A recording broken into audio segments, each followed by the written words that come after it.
Hey guys, tonight we're going to float back through misty cobbled streets, past candlelit windows and echoing cathedral bells, into a world that somehow functioned, without knowing what time it was.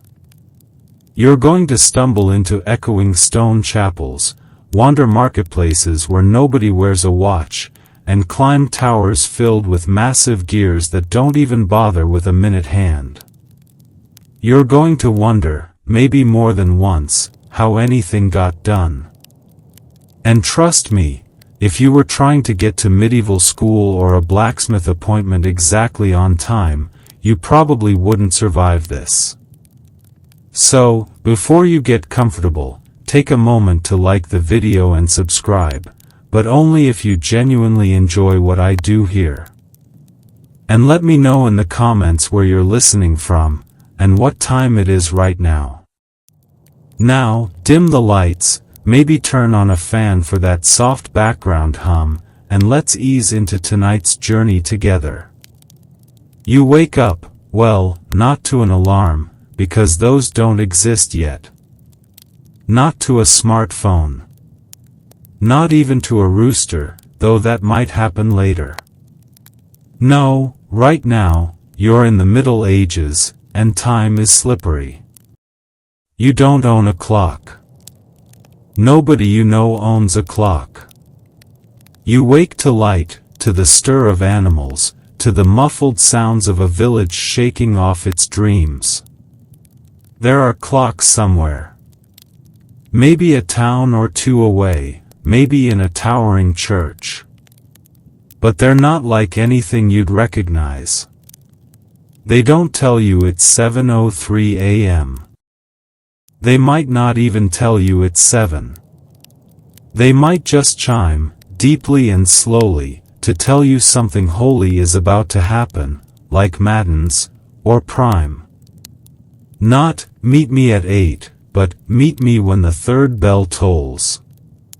That's how people move through their days now, anchored to rhythm, not numbers. You stretch, rise, and walk outside. The air smells of wood smoke and livestock. Above you, there's a sundial perched awkwardly on the stone wall of the local chapel. It's accurate, when the sun's out. Which is, like, maybe half the time. If you're lucky. And if it's overcast? Sorry. No idea what time it is. Guess. And yet somehow, the baker has already risen and finished his first loaves. The blacksmith is hammering iron into a horseshoe. A farmer trudges by with sleepy eyes and muddy boots. The day works, kind of. Because medieval timekeeping isn't about exactness, it's about phases. Morning. Mid-morning. Midday. Afternoon. Vespers. Night.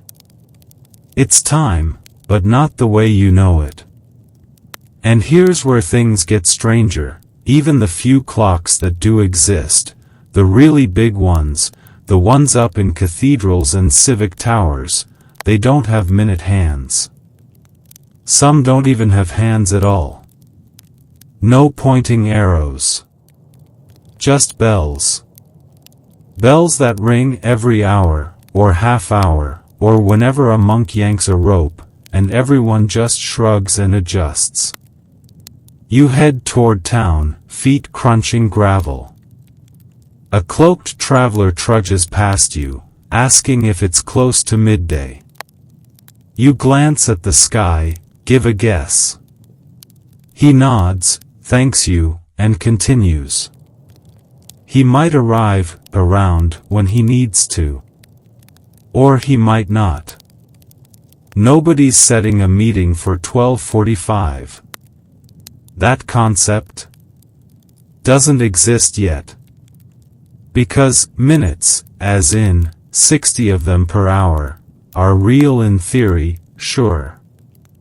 Ancient civilizations figured out divisions of time way before your village even existed. The Babylonians used a base 60 system. The Egyptians had sundials marked off into parts. But practical use? Not so much. Not yet. In the meantime, churches and cities are obsessed with making sure time is public and loud. Bells ring to regulate your life, work, pray, eat, sleep.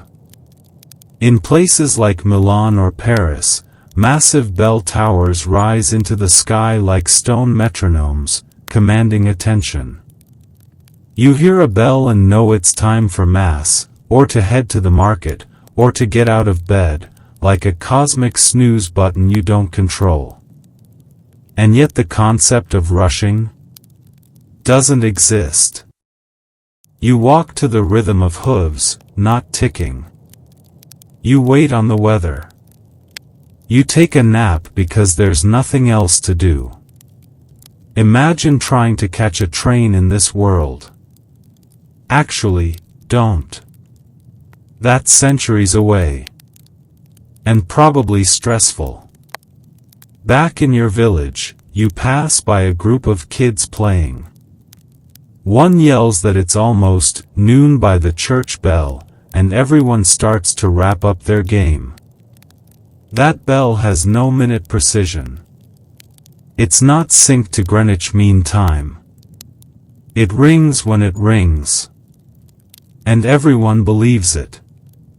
Now, you reach the heart of town, a small wooden structure with a modest tower. It's the local church. You peer up, and there's a big round clock face. But no hands. Just a dial.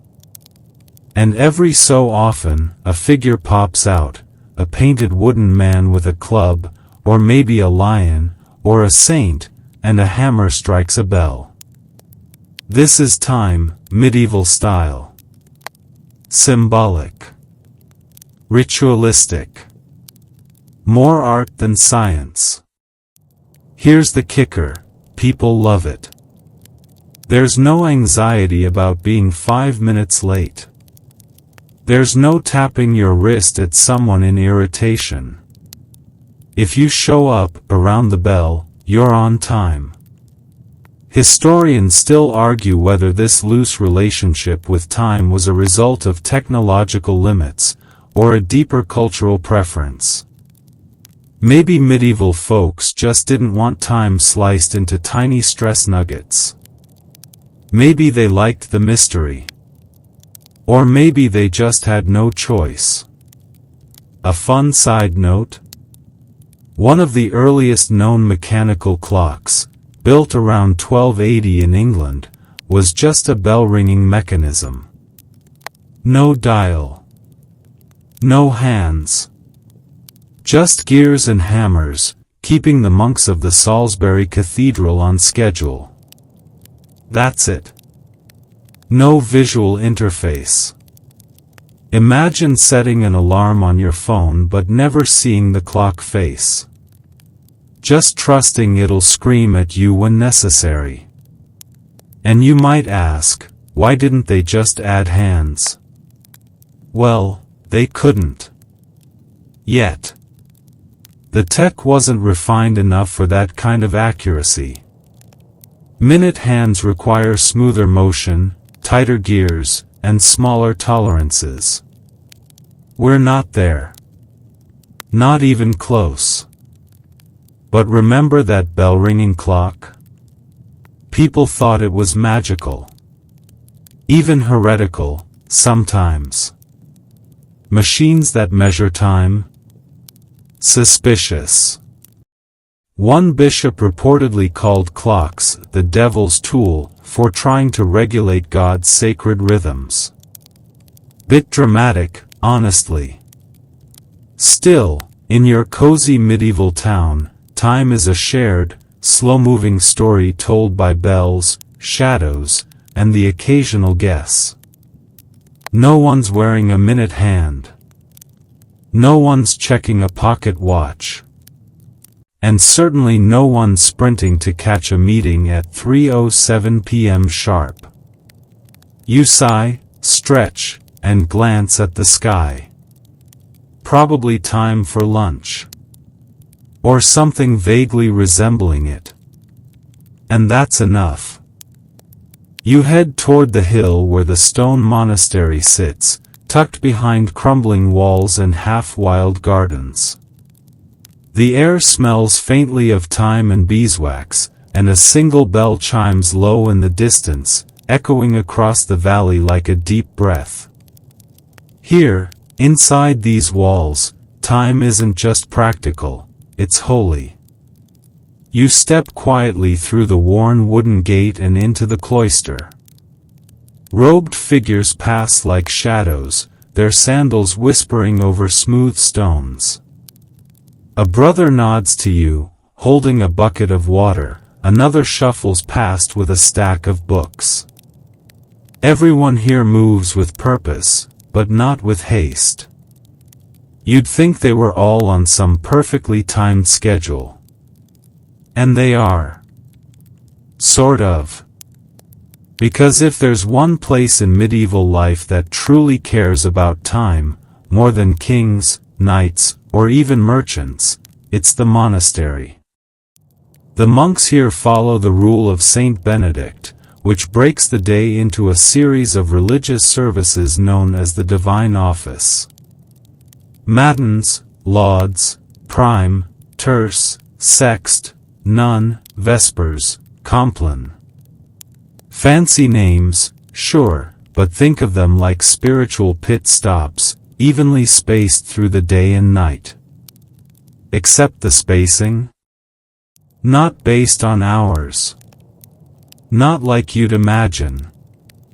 The timing is flexible, shaped by sunrise, sunset, and the rhythms of the year. In winter, your hour might be shorter. In summer, longer.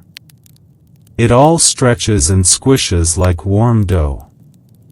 The monks aren't asking, "What time is it?" They're asking, "Has the light changed? Is it time to pray again?" And here's the twist, they still manage to stay consistent. Kind of.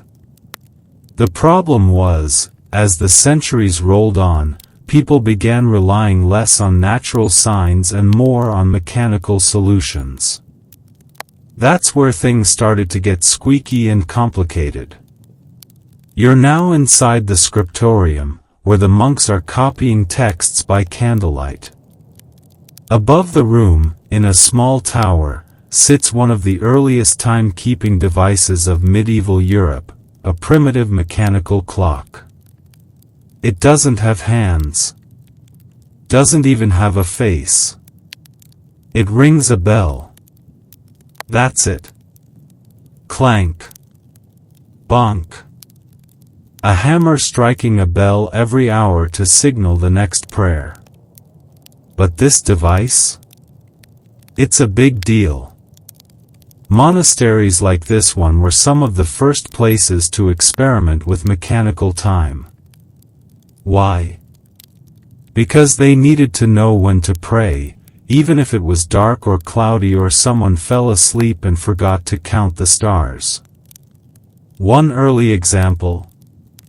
The clock of the Abbey of St. Edmund, England, around the late 13th century. A beast of wood and iron, it used weights, gears, and a sort of escapement to keep things going. Though going might be generous. These clocks were loud, unpredictable, and prone to breaking. Still, to the monks, miraculous. It's easy to forget, in our world of wristwatches and phones, that timekeeping used to be a mix of math, mysticism, and elbow grease. And no one embodied that more than the monks. They weren't trying to impress anyone. They weren't tracking appointments or train arrivals. They just wanted to pray, on time. But here's where things get odd. Historians still argue whether monks truly needed that kind of precision, or whether they just liked tinkering. Some say the drive for accurate clocks came from sincere devotion. Others claim it was plain old nerdy curiosity. Like a medieval version of building a custom PC rig. In a robe. As you pass into the refectory, you notice a sundial carved into a slab of stone near the doorway. On sunny days, the monks could read the shadow and adjust their prayers accordingly. On cloudy days, they trusted the bell. Or just guessed. There's a kind of beauty in that balance, between heaven and mechanics, silence and sound. And it wasn't all serenity. There were debates. Some monks disliked the idea of machines interrupting sacred silence. Others welcomed them, relieved that they no longer had to stare at stars or shadows. One chronicler even joked that with a bell-ringing clock, a monk could finally take a nap and still wake in time for Compline. Priorities. Now you step into the library, full of dusty scrolls and bound leather tomes. Somewhere in this room is the mathematical soul of the medieval world. Books filled with early ideas about time, motion, and gear ratios. Before clocks had minute hands, they had dreams, dreams of precision that technology hadn't quite caught up to. Even though monks were the first to care about time in a methodical way, even their clocks didn't bother with minutes. Why would they? An hour was enough. More than enough. Anything smaller was irrelevant.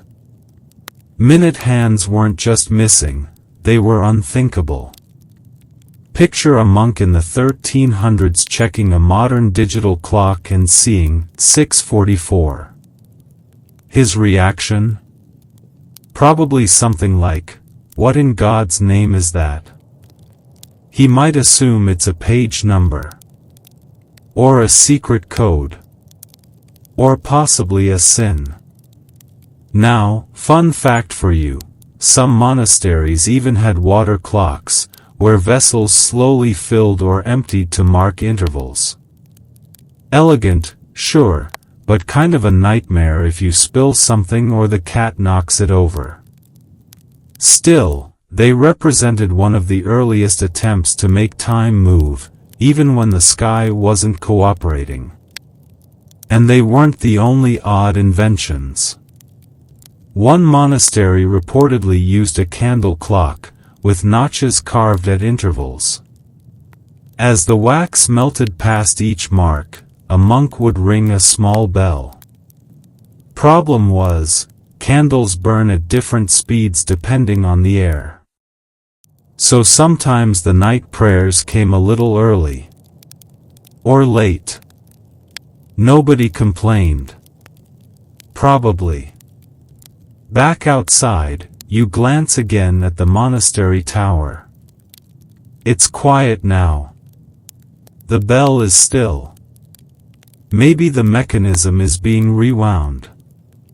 These early clocks couldn't run forever. Someone had to climb up, pull the weights back into position, retighten the ropes.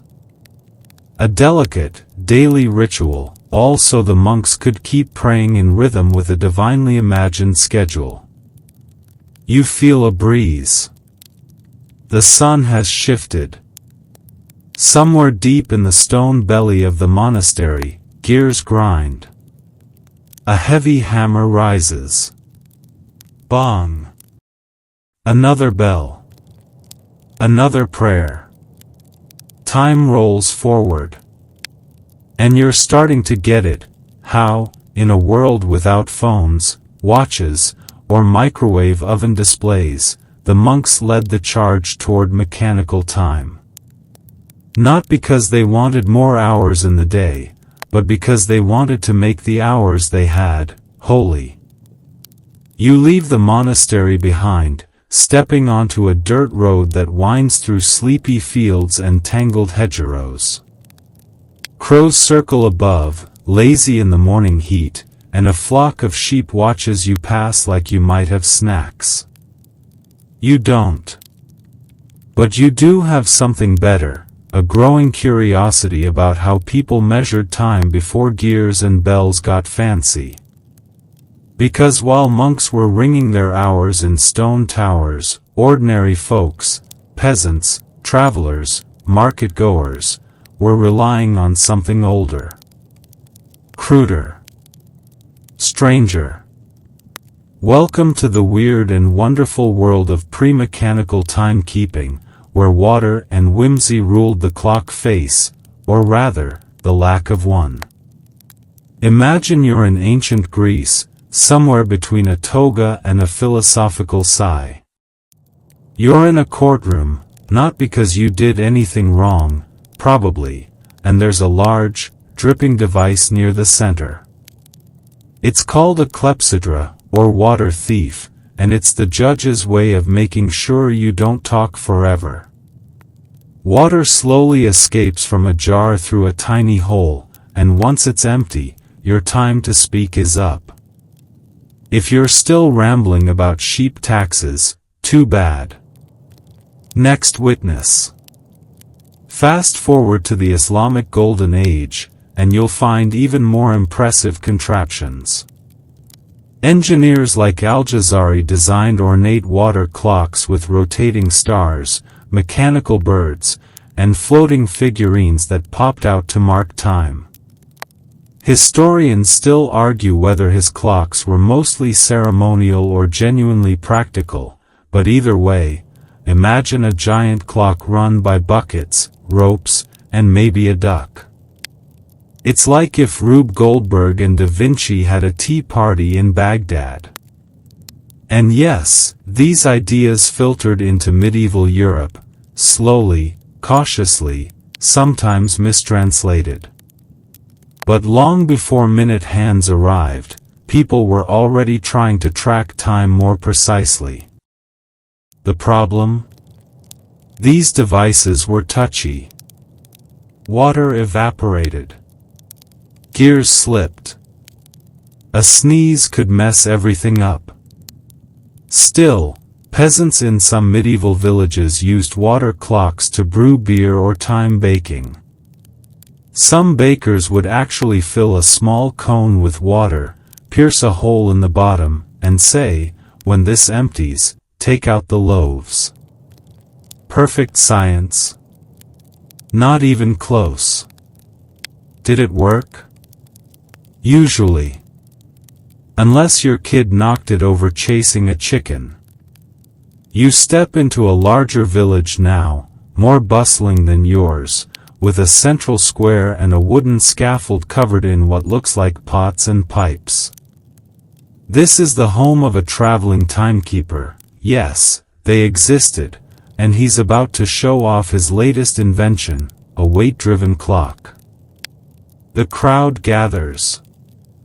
He cranks a rope, and with a heavy thunk, a series of wooden gears begin to turn. You hear a slow, rhythmic clunk, clunk, clunk, and then, bong. A little hammer strikes a pot. Everyone cheers. It's not pretty. The sound is weird. The timing is suspect. But people are amazed. This device, crude as it is, just told everyone that it's probably about noonish. Progress. But why not use something with hands? Why no minute divisions? Here's where the big issue comes in. You can't mark minutes until your mechanism is reliable enough to keep consistent intervals. And early weight-driven clocks were anything but. They ticked with irregular speeds, their escapements slipping or sticking depending on humidity, temperature, or how accurately they'd been wound. Expecting them to count out 60 equal minutes was like asking a medieval donkey to solve algebra. Bold, but misguided. And it's not like people needed it, either. What mattered was the next bell, the next event, the general sense of where you were in the day. Meet me when the shadow hits the door. Start the market when the dew dries. Minute-to-minute planning? Unthinkable. The world still ran on moments, not minutes. You wander behind the square, where a miller is fixing a wooden water wheel. He tells you he used to use a water clock to time how long to grind different grains, until it broke during a frost. Now he just guesses by the sound. Wheat hums different than rye, he mutters. You nod like you totally understand. This blend of practical time sensing and rudimentary devices held medieval society together for centuries. And while none of it could match the precision of modern watches, it worked well enough. No one was sweating about being exactly 7 minutes late. If you showed up in the right part of the day, you were golden. You sit under an apple tree near the river and think about how, even now, you felt the rhythm of the day without ever seeing a clock face. The sun arcs above. Shadows crawl like lazy cats. The bells from the distant monastery still toll faintly, marking some moment you don't quite recognize, but it doesn't matter. You know it's early afternoon. You feel it in your bones. There's a comfort to it. A softness. A world unsliced by seconds. But of course, the pressure to control time was growing. Monks wanted regularity. Merchants wanted planning. Scholars wanted measurement. And a few genius tinkerers were beginning to ask, what if we could see the time? That's when the gearheads came. But before we get there, remember this: the quirky, leaky, clangy water clocks of early Europe may seem primitive, but they laid the mental groundwork for everything that followed. They whispered a simple truth: time could be built, controlled, even sculpted. And one day, maybe even pointed at. You follow the river until it splits and runs beneath the walls of a small town, one that's busier than most. Blacksmiths hammer out horseshoes, apprentices scurry with bundles of firewood, and a boy chases a goose while yelling something about socks. But above all that motion, your eyes are drawn to the market square's centerpiece, a wooden tower, topped by something new. Not a bell. Not a candle. But a clock. It's bulky. Loud. Beautiful in its own obnoxious way. And the best part? You still can't see what time it is. Because this medieval town clock, like nearly all public clocks of its time, has no face. No hands. No dial. It simply tolls the hour. Bang. Bang. Bang. You count the chimes, and the crowd around you does too, murmuring 8, 9, 10. No one knows if it's exactly 10. No one cares. The clock has spoken. These are the first civic clocks, a whole new chapter in timekeeping.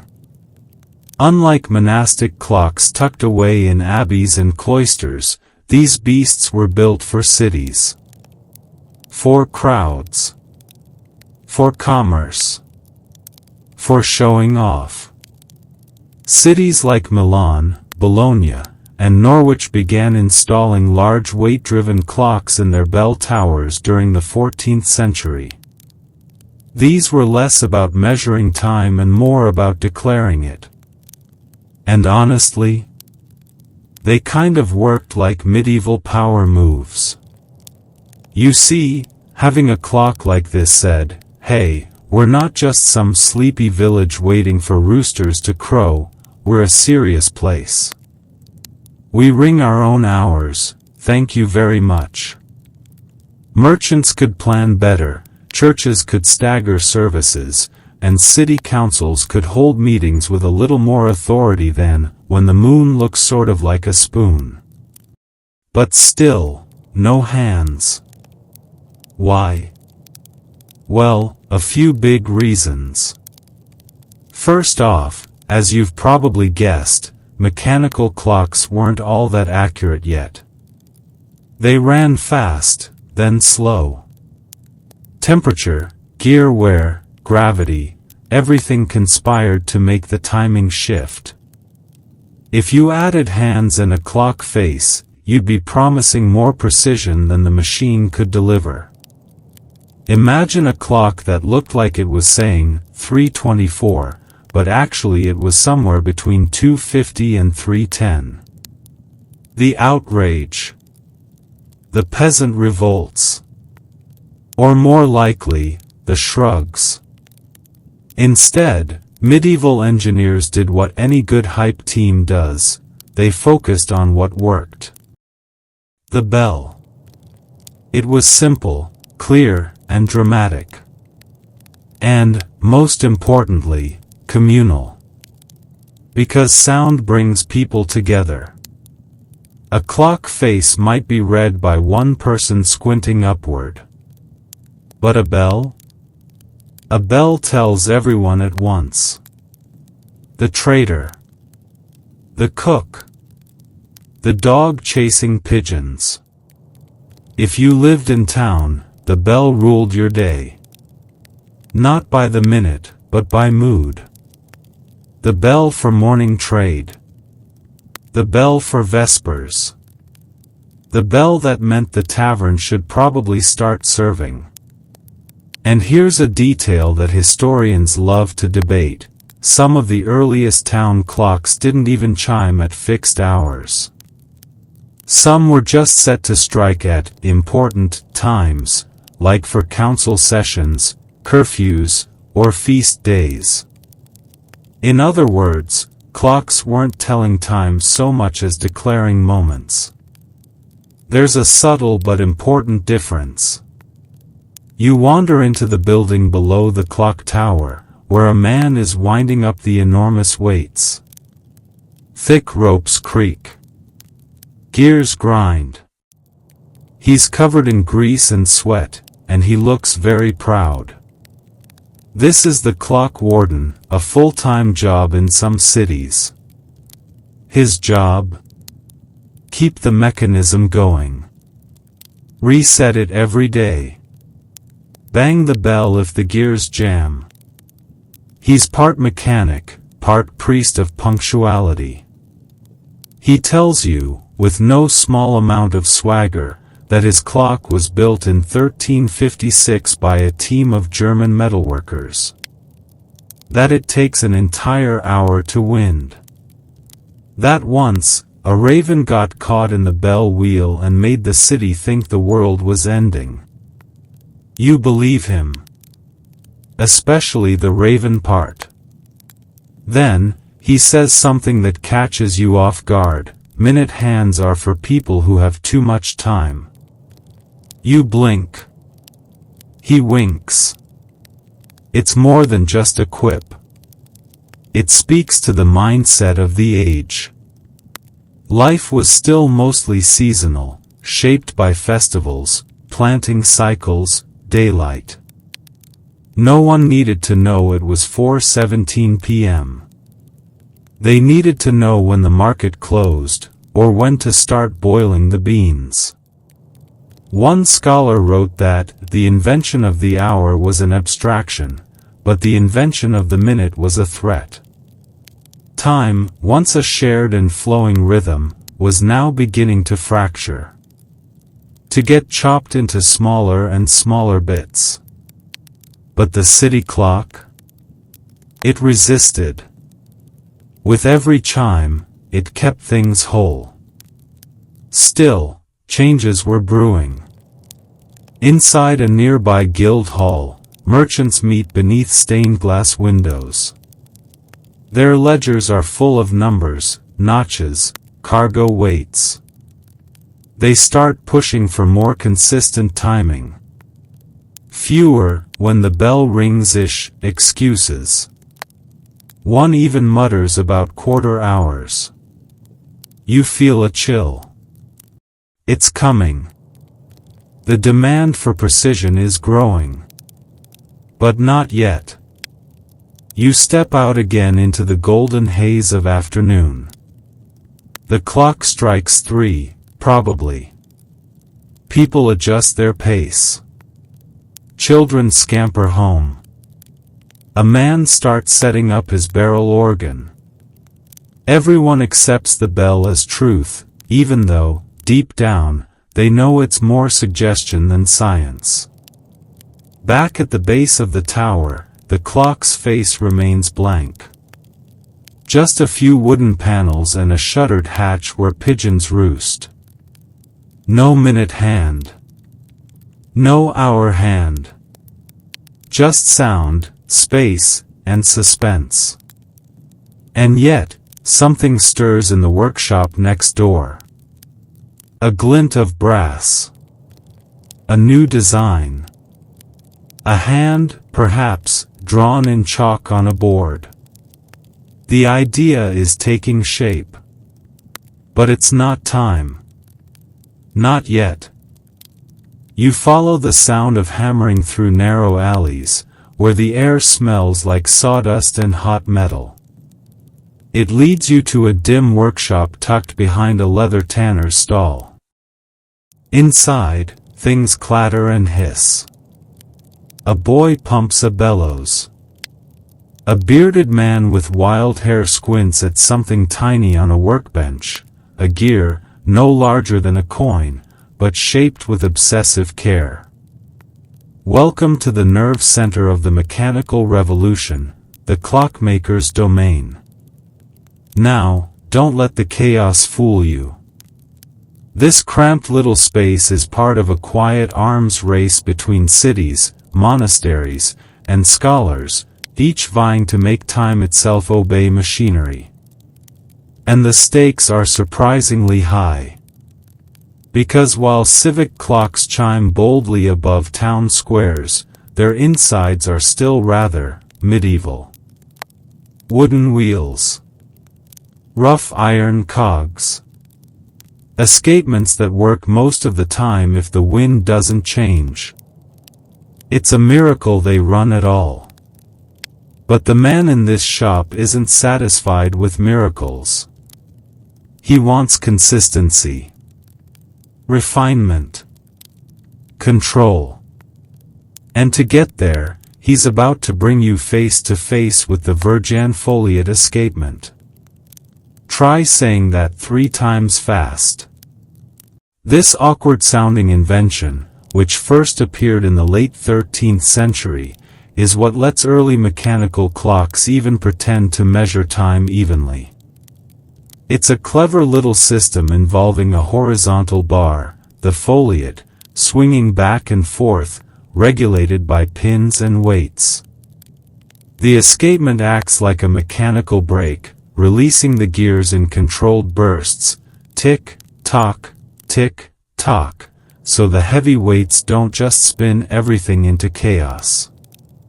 For the first time in European history, time can be divided into something like equal hours, even if those hours drift a little. Or a lot. But hey, progress rarely happens without a few hiccups, especially when it involves iron, medieval math, and the occasional barn fire. And here's a fun tidbit. Some of these early escapements were actually based on ancient Greek and Islamic prototypes, ideas preserved and passed along via dusty manuscripts and even Crusader encounters. Historians still argue whether the Virjan foliate came directly from Islamic models or developed independently in Europe, but either way, it's a crossroads moment. The gears are turning. Literally. You lean over the bench to get a better look, and your elbow knocks a half-finished dial onto the floor. The clockmaker doesn't even flinch. He just mutters, "It's fine, it was only an hour plate." You pick it up, and there it is, a circular disc, marked with Roman numerals. 12 hours. Still no minutes. But this is something new. It's a protoface, the beginning of a visual time standard. And that's where things start to get a little tense. Because now that clocks can sort of tell time with some regularity, people are getting ideas. Big ones. If a town's bell can ring at noon every day, why not show noon? Why not give merchants a dial to check? Why not let someone look up and say, I've got 10 minutes to get to the chapel? You chuckle at the thought, 10 minutes? What's that? Enough time to bribe a donkey, catch a chicken, and still lose your left shoe in a puddle. But the dream of visual timekeeping is real. It's coming. The problem is that these early escapements just aren't accurate enough to trust with fine divisions. A clock might keep fairly decent hour-to-hour time, but try asking it to separate 60 equal parts. That's like carving a birthday cake with a chainsaw. So, most clockmakers stick with what they know. They build single-hand clocks, only the hour is shown, usually with a hand that makes one full sweep of the dial every 12 hours. It's slow. It's imprecise. But it's perfect for a world where, somewhere around mid-morning, is still a valid schedule. Now, here's where things get juicy. Around the early 15th century, some tower clocks do start getting hour hands. Not many. Not often. But enough that people begin to see time instead of just hear it. You imagine someone staring up at a dial, watching the hand inch forward like the day itself is becoming visible. Time, once an invisible force, now has a pointer. But, still, no minute hand. It's like everyone can sense the future on the horizon, but the tools aren't ready. The escapements aren't precise enough. The dials aren't fine enough. And most importantly, society hasn't demanded it yet. Remember, clocks don't evolve in a vacuum. They follow need. And no one, not the priest, the baker, or the guy selling eels, is asking, "Excuse me, could I get the time to the exact minute?" Instead, this is the era of ish. We'll meet at noonish. The bell rings at 6-ish. The boat leaves sometime after the third chime, unless the wind is wrong, or Jeffrey's goat has escaped again. Minute-level punctuality simply isn't a thing. In fact, people who obsess over it might even be viewed with suspicion. What are you plotting with all that precision?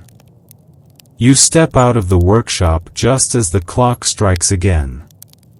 This one has a single metal hand now, just one. You watch it crawl across the dial, and you try to guess what it means to the people below. A marker of civic pride? A technological marvel? Or just a reminder that the tavern opens soon? Probably all three. And here's a quirky little fact to carry with you. Early clock faces weren't standardized. Some had 24-hour dials. some were painted backward. Some didn't even number the hours at all, just marked them with stars, saints, or vague celestial symbols. Historians still argue whether these early dials were meant to be read literally or just felt. Time as a suggestion. A vibe.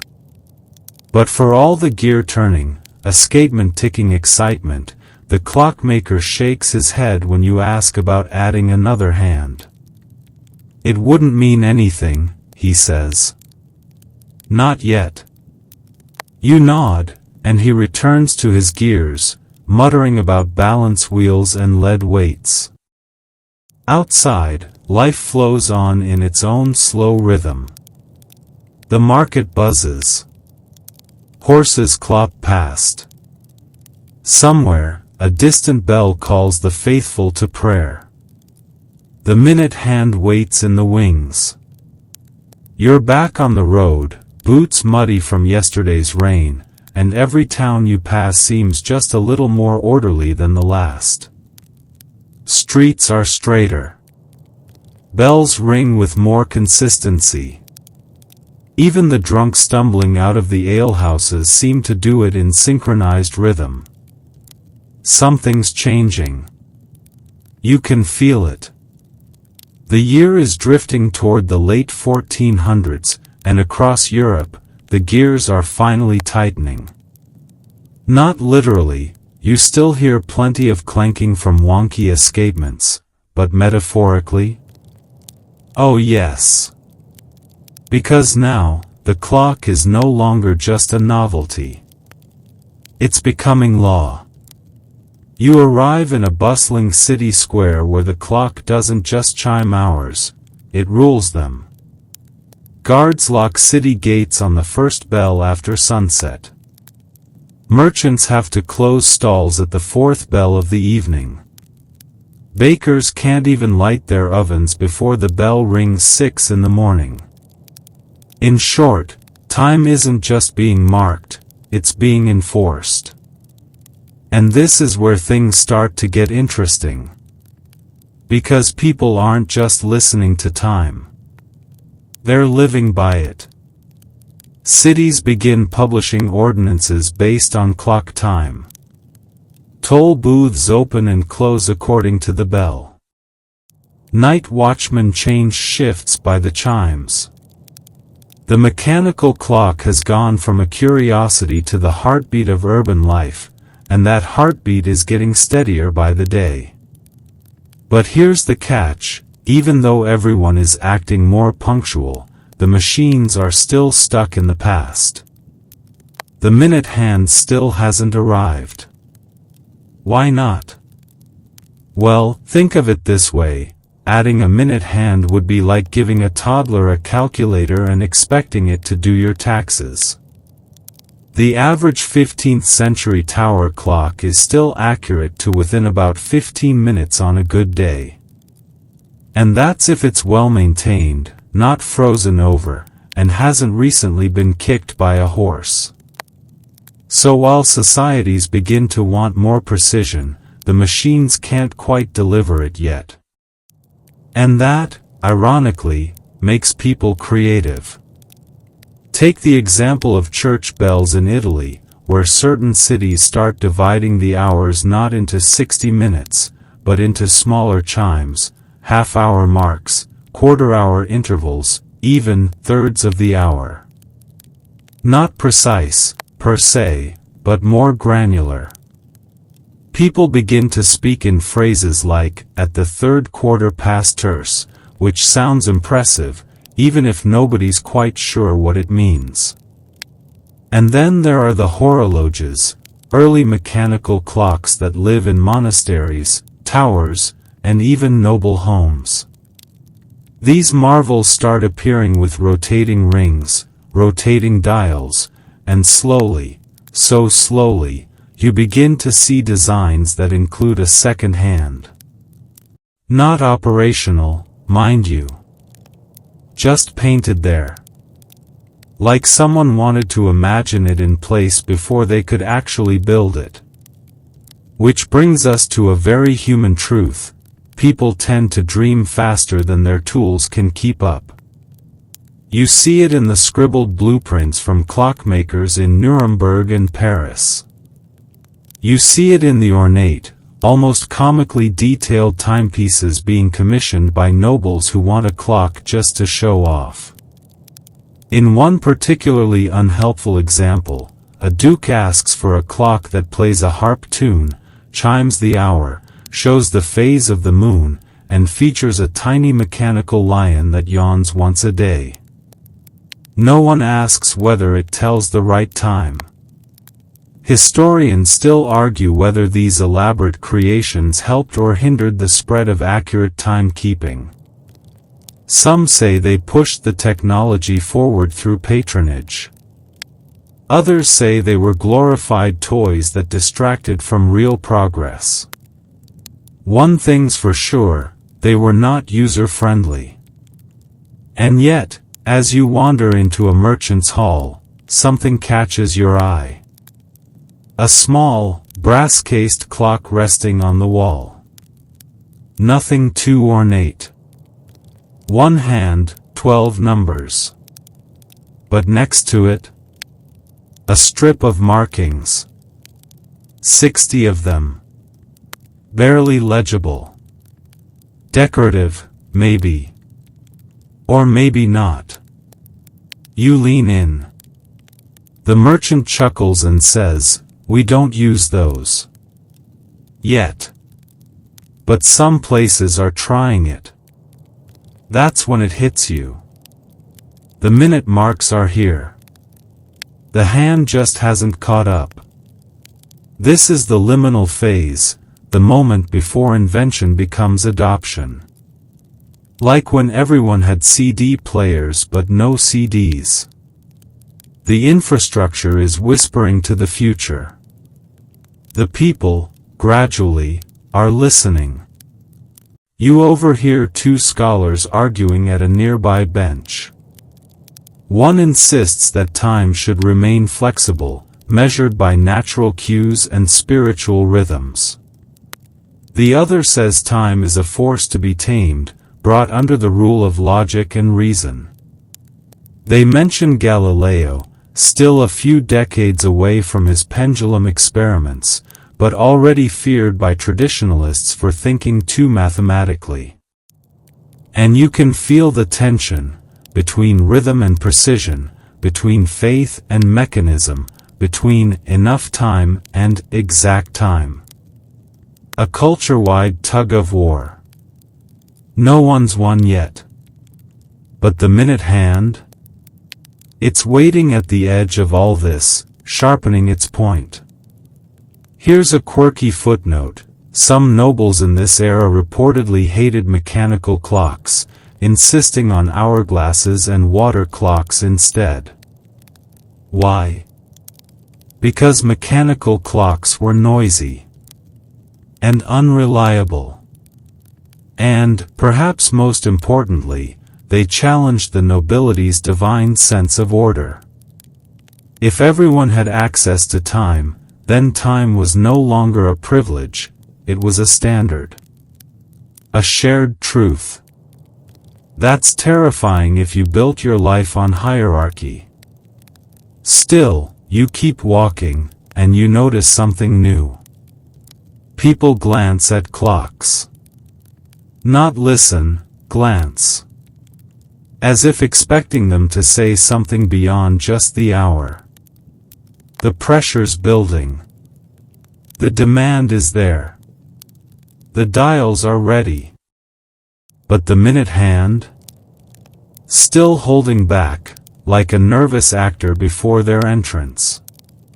You stop at a quiet abbey just outside town. Inside, a monk is winding a small wall clock. He notices your gaze and smiles. Soon, he says, tapping the edge of the dial where another hand might someday go. Soon we'll know just how late we really are. You wake to the rhythmic clank of hammer on bronze, birds protesting in the trees overhead, and the crisp bite of a morning wind that smells like iron filings and ambition. You're somewhere near late 15th century Nuremberg now, and the man working the forge in front of you is not your average blacksmith.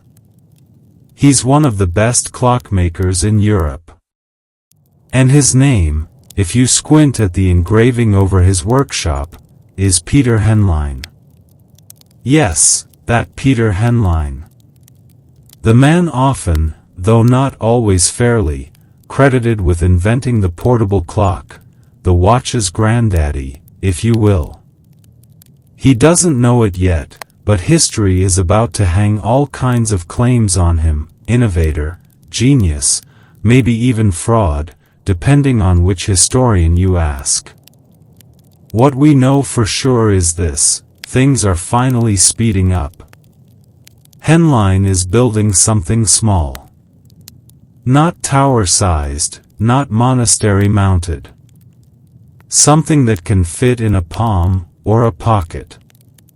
It's called a Nuremberg egg, though it's not egg-shaped, and definitely not edible. It's one of the earliest spring-driven timepieces, and it doesn't need weights or pulleys to function. It uses coiled metal, a mainspring, to power its movement.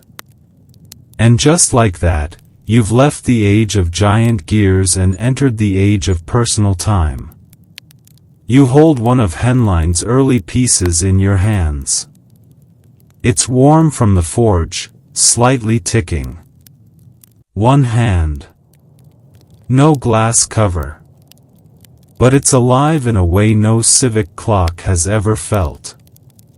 This is your time, not the town's. And suddenly, the idea of tracking minutes? Not so far-fetched. Here's the juicy part: these early watches are still wildly inaccurate. They drift by hours a day. But that doesn't matter. Because now people can take time with them. It's less about precision and more about symbolism. To own a watch says, I am modern. I am important. I do things, on purpose. Quirky detail incoming.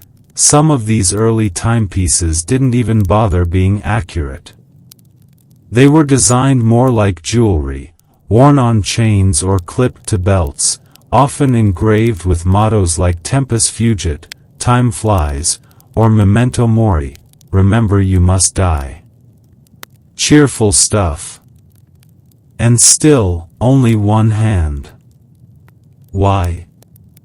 Well, even though clockmakers now can make smaller gears and tighter springs, the challenge of accurately dividing hours into 60 reliable parts is still maddening. You'd need better escapements, finer tolerances, and, most importantly, a reason. A need. And guess what? Most people still don't care. But some people do. Enter the merchant class, that glorious, fussy, upwardly mobile group of buyers and sellers who live and die by contracts, deadlines, and who gets there first. These are the folks who start whispering about quarter hours. The ones who begin asking Henlein and others, can we make it more precise? Add another hand? Maybe just a tiny one? And the clockmakers, ever eager for a challenge, start experimenting. Now let's rewind for a hot minute, and talk escapements again. Because the Virgin Foliot system you saw earlier? It's on its way out. Too clunky. Too erratic. In its place comes something called the balance spring, also known as the hairspring, though it won't be perfected until the 17th century. But already, you can sense the shift. Precision is inching closer, like a cat stalking its prey. Henlein and his peers try everything: smaller components, tighter tolerances, different metals, even using gems as bearings to reduce friction. These guys aren't just tinkering, they're engineering. You get the feeling one of them might invent a smartphone if given enough gears and wine.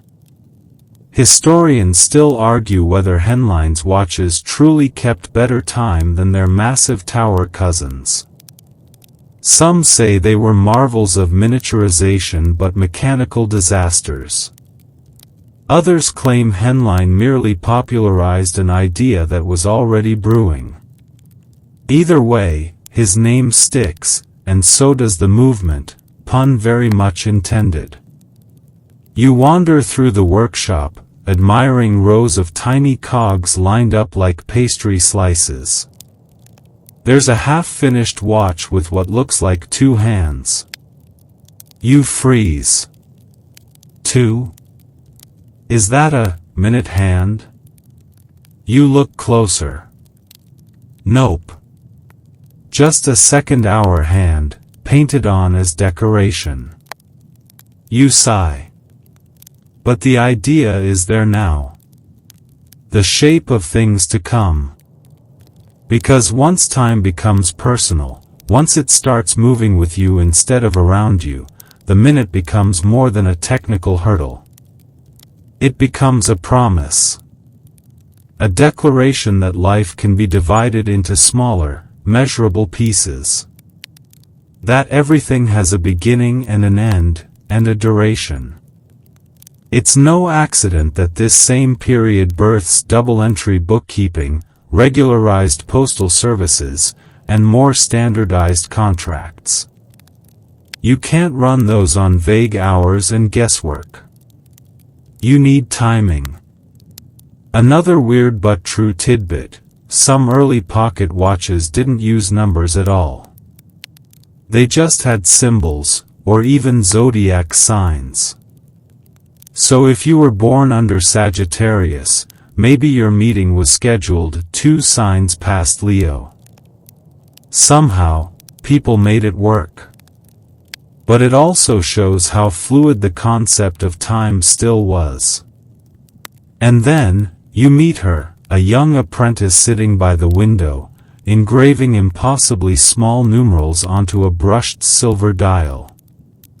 She hums softly, barely older than 16, hands steady as stone. You ask what she's working on, and she smiles. A new piece, she says.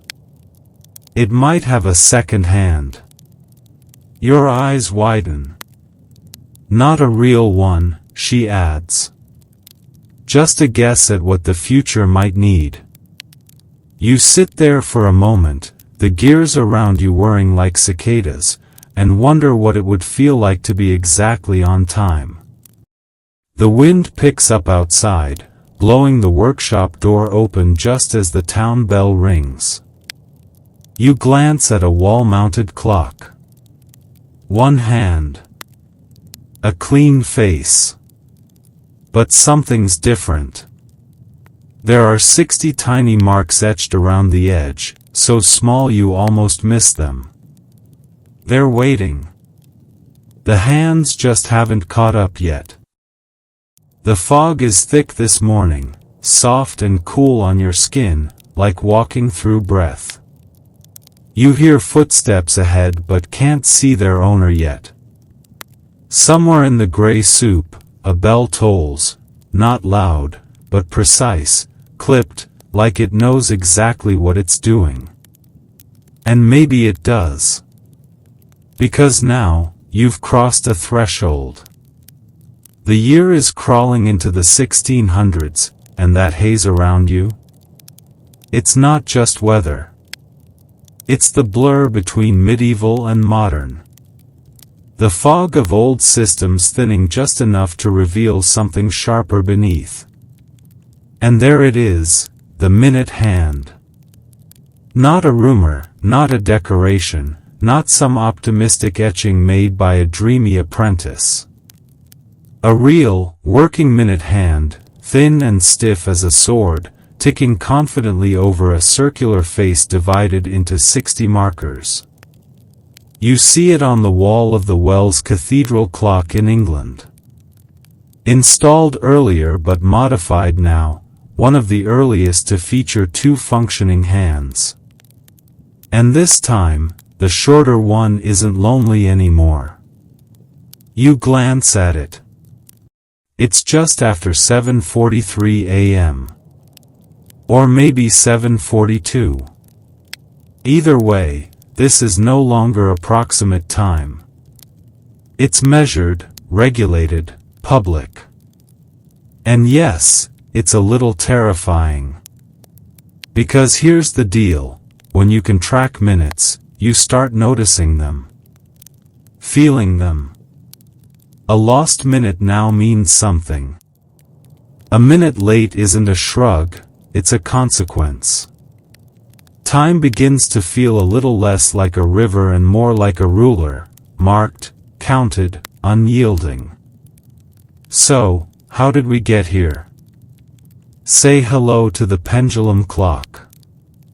Invented, or at least perfected, by Christian Huygens in 1656, the pendulum mechanism immediately becomes the standard for accurate timekeeping. While escapements flail and guess their way through time, the pendulum swings with a kind of stately precision that no gear-on-gear violence could ever match. Suddenly, clocks aren't just better. They're reliable. And with reliability comes expectation. If your clock can measure the minute, people want to see the minute. Thus, the hand. It's not universal, yet. Minute hands are still rare in household clocks, expensive to make, and even more expensive to maintain. But on public clocks, in city squares, government buildings, and high-status churches, the trend catches on fast. Like teenagers discovering eyeliner. You start seeing minute hands everywhere. Historians still argue whether this change was driven more by technological innovation or social pressure. Did better clocks make people want precision? Or did people's obsession with order force the clocks to evolve?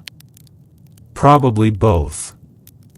Probably, like everything in history, it's a slow dance between invention and desire. But there's no denying what's happening. Time is shrinking. Just think, just a few generations ago, most folks were happy with sunrise, high noon, sunset. Then came bells. Then quarter hours. Then portable clocks. Now, suddenly, you're watching people race to make it by 8:15. Not 8-ish. Not when the bell rings. No, 8:15 exactly. You pass a tailor's shop. Inside, a customer checks the wall clock before asking, "How long for the fitting?" The tailor glances up and says, "Give me 12 minutes. 12. Not 10. Not 15. 12. You blink. The minute hand has arrived, and it's already bossing people around. Outside, you spot a courier on horseback, timing his departure with the minute hand. In an office nearby, a clerk notes a delivery as received at 9:27. Two monks argue over whether a bell was rung 34 minutes late. It's like someone hit fast forward on culture. And with this minute mania comes the minute mark arms race. Clock faces are redesigned to make the minute more visible. Thicker second rings, bigger numerals, even colored dots. Some makers experiment with minute repeaters, clocks that chime the minute when you press a button. Want to know it's 4:42 p.m.? Press, and you'll hear 4 deep tones, followed by 4 higher chimes, and then 2 tinkles. Charming. Also extremely annoying if you live next door. But not all is orderly in this world of ticking obsession. A quirky little fact: some towns actually rebel against minute precision. In parts of rural France and the Low Countries, local leaders push back, saying minute time causes panic and unchristian anxiety. They worry that people are watching clocks instead of living by the rhythms of nature. One pamphlet even calls minute hands the devil's needles. And hey, they're not wrong. People are freaking out. Because now, the difference between arriving at 10:01 and 10:04 might mean missing the ferry. Or worse, missing a job interview with a merchant guild that's decided all applicants must arrive on the hour sharp. You hear more muttering about Huygens' pendulum, how it changed everything. And it did. The thing is, pendulums don't drift. They don't guess. They swing with math on their side. Which means your excuses just lost a lot of credibility. "I missed it" doesn't cut it anymore. Time was there. You just weren't. You stop for coffee, or, well, for gruel, at a tiny inn near the docks. The innkeeper is old, tired, and very proud of his new pendulum wall clock. He watches it like a hawk, calling out, "Shift change in 2 minutes," to the cook, who grumbles in response. You ask him if he remembers when the clock had just one hand. He laughs. "Of course," he says. "Life was easier then. Slower. But people lied more." He taps the minute hand gently. This keeps us honest. You're not sure whether to feel impressed or slightly threatened. And then there's the real kicker: some clocks now come with a third hand. You glance at the dial and, yep, there it is, a tiny, twitchy second hand, moving faster than your eyes can follow. It's mesmerizing. Useless to most people. But it's there. And you know what that means. If the hour hand marked presence, and the minute hand demanded punctuality, then the second hand? It's the first whisper of urgency. And you realize, looking at this newly twitchy world, that the clock is no longer just telling time. It's telling you how to feel about time. Whether you're early, late, or just in time, is now objectively visible, for everyone to judge. You leave the inn as the fog starts to clear. Above you, in a church tower, a clock ticks. 2 hands sweep across a golden face, shadows falling on the cobblestones below. And for the first time, the hour hand doesn't feel quite so lonely. You sit beneath the slanted sun of an early spring morning, listening to the soft, sure ticking of a clock on the mantel beside you. The room smells like varnished wood and candle smoke. You're somewhere around the year 1710 now, and that rhythmic tick-tock? It's not just comforting. It's mathematical. Because this is the Enlightenment. And everything, is being measured. From planetary motion to musical tempo, from blood circulation to barometric pressure, the age of reason has officially moved in, brought its luggage, and demanded to know exactly how long you brushed your teeth. If you had a toothbrush. Which, let's be honest, you probably didn't. The ticking clock in the corner isn't just a decoration. It's a statement.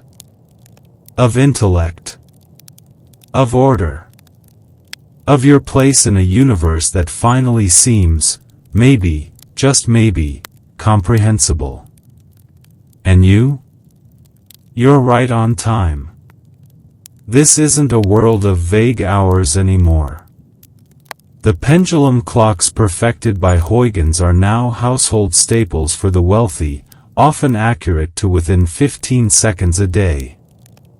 And thanks to that reliability, the minute hand isn't just a nice-to-have. It's mandatory. Time is now a shared social contract, down to the minute. A man knocks on the door and asks if you'll be joining him for the 9:15 sermon. Not, sometime after breakfast, not, when the bell rings, 9:15. Specific. Preordained. You nod, glance at the clock, and calculate that you have exactly 14 minutes to finish your bread, fasten your cloak, and make it across the square. Congratulations. You've just made a personal schedule. A century ago, the idea of planning your day down to the minute would have seemed absurd, maybe even suspicious. Today, it's just how things are done. And clocks are now everywhere. In shops, homes, taverns, schools. They sit above fireplaces, hang over shop counters, and tick quietly in lecture halls. There's even one, get this, in your pocket, if you're the sort of person who can afford it. Pocket watches, once clunky prestige items, have slimmed down into manageable, semi-reliable accessories for the upper classes. The quirky part? Not all minute hands are created equal. Some are still decorative, wildly out of sync with the mechanism. Others tick along convincingly but are entirely manual, requiring a good guess from the owner each morning. Accuracy, while improved, is still more of a hopeful rumor than a guarantee. And yet, the illusion of precision is powerful. People begin living as if the time is accurate. They agree to meet at 1:15. They schedule train wagons, yes, early ones exist. They begin organizing school lessons into 45-minute segments. Even if the clocks disagree, the shared belief in minutes begins shaping behavior. You step into a coffee house, one of those buzzy enlightenment dens where powdered wigs bob and ink-stained fingers gesture over theories of light, liberty, and why pigeons walk so weird. On the wall is a tall grandfather clock, ticking with solemn importance. A man taps his quill and says, "We'll begin the debate at precisely 10:35. You check the clock. It's 10:33. You sip your thick, sludgy coffee and wait. And then it happens. At exactly 10:35, the minute hand clicks into place. Everyone looks up. The room falls quiet. The debate begins. Historians still argue whether the proliferation of minute hands actually made people more efficient, or just more anxious. Did the minute enable more productivity? Or did it simply add pressure to fill every waking sliver of the day with measurable value? Probably both. But either way, you can feel the change in your bones. Because now, the minute isn't just a symbol of precision. It's the minimum acceptable granularity for civilized life. People start building schedules. Not loose sequences, but actual paper timetables. Printed. With start times, end times, gaps of 10 minutes in between. The first published time schedules for postal routes and stagecoaches appear during this era. A missed minute can mean missing an entire connection. And for the first time ever, entire groups of people, students, workers, travelers, are expected to coordinate based on synchronized clocks. It's one thing for you to know what time it is. It's another thing entirely when everyone else does too. Now here comes a lovely twist. Not everyone buys into this minute craze willingly. In rural areas, where crops grow on sun, not seconds, many folks resist the idea of minute-based life. Some churches refuse to install two-handed clocks. Some farmers laugh at their city cousins, who get flustered if they're 5 minutes late to supper. You hear one old man mutter, "Ain't no beat ever grew faster, 'cause I looked at the clock." Fair point, honestly. And then, from the corner of the room, you hear a new sound. A third tick. You spin. The grandfather clock's long second hand is gliding around the face with clinical grace. Smooth. Measured. Unflinching. It completes a perfect circle in 60 precise steps, and then starts again. It's unsettling. Because the second hand introduces a brand new tempo to life. Not just the tick-tock of the pendulum, but a visual, observable countdown. Now you can watch time leaving you, 1 second at a time. This is time's final transformation, from season, to hour, to minute, and now, second. And once you've noticed that second hand, you can't unsee it. You fidget. You glance again. You feel like you're being watched back. The Enlightenment thinkers love it, of course. They start applying second-based timing to science experiments, music composition, even surgery. Anything that benefits from precision, now benefits from seconds. And while the minute hand remains the social standard, the second hand is the instrumental one. It's the tool of scientists, engineers, philosophers. It's what lets Isaac Newton observe falling apples not just as quick or slow, but with measurable acceleration. You step back outside, blinking against the sunlight. Somewhere down the street, a bell rings twice, a school letting out at precisely 11:45 a.m. You look at your watch. 11:45 on the dot. You're not surprised. Just aware. Of every minute. Every moment. Every movement of every hand. And as you walk on, you realize something. The clock no longer just tells time. It controls it. The street beneath your feet is no longer cobbled, it's packed flat and wide, lined with gas lamps and telegraph wires. A steam whistle shrieks somewhere in the distance, and you wince. It's 1850. Welcome to the industrial age, where time doesn't just tick, it hammers. Everywhere you look, there's motion.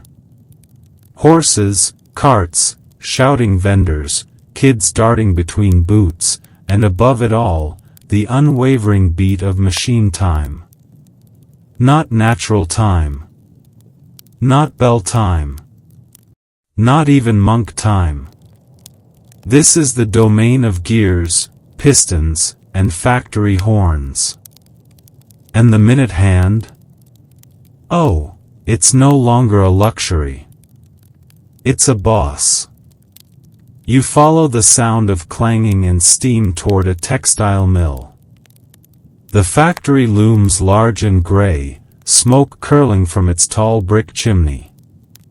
On the roof, a massive clock face watches over the workers like a mechanical god. It ticks, visibly, every 60 seconds. At 7 a.m. sharp, the doors open.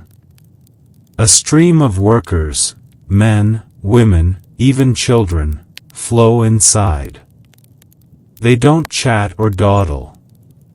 There's no, a little after sunrise, about this. They've been trained, quite literally, to fear the minute hand. Arrive at 7:01. That's a docked wage. Miss the 7 o'clock start bell? You're locked out for the day. And yes, there are records of this. Clocking in becomes standard practice during this era, first with handwritten ledgers, then with punch cards. The machine time you now live under needs proof of your presence. Not your word. Not your shrug. Not your polite excuse about a lame horse.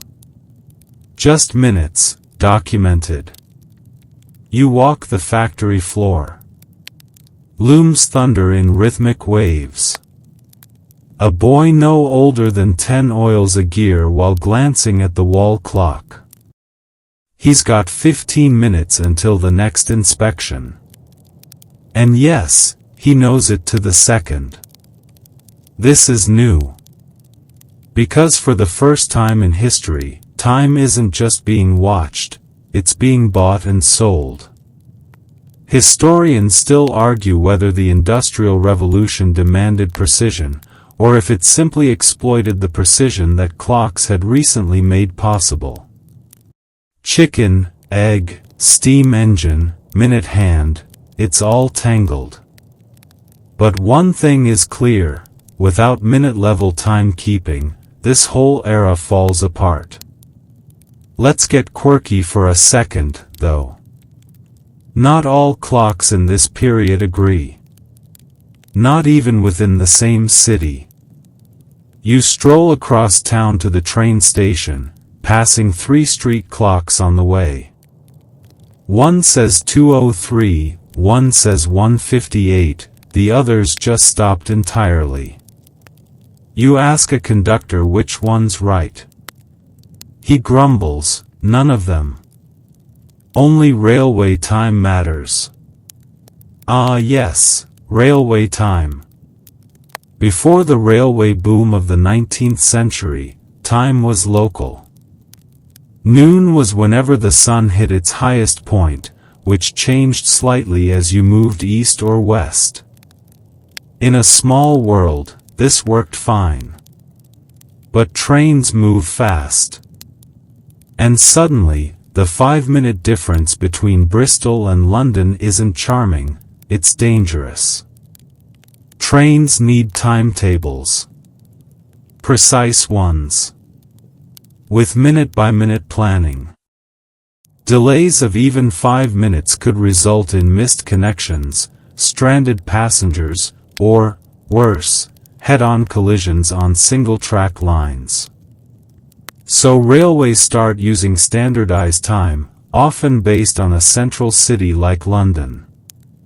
They print timetables, one of history's great innovations, and expect passengers, stations, and local clocks to adjust accordingly.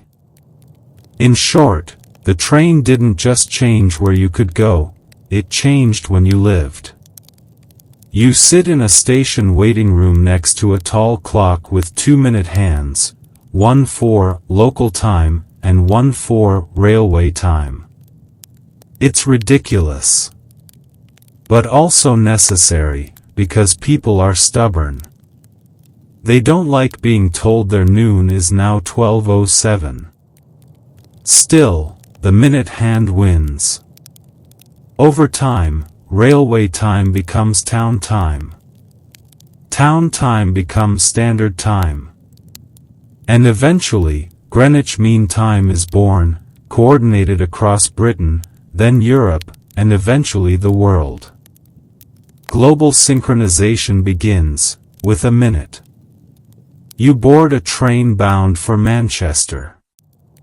The conductor checks his pocket watch, synced to the station clock, which is synced to Greenwich. You glance at your own timepiece.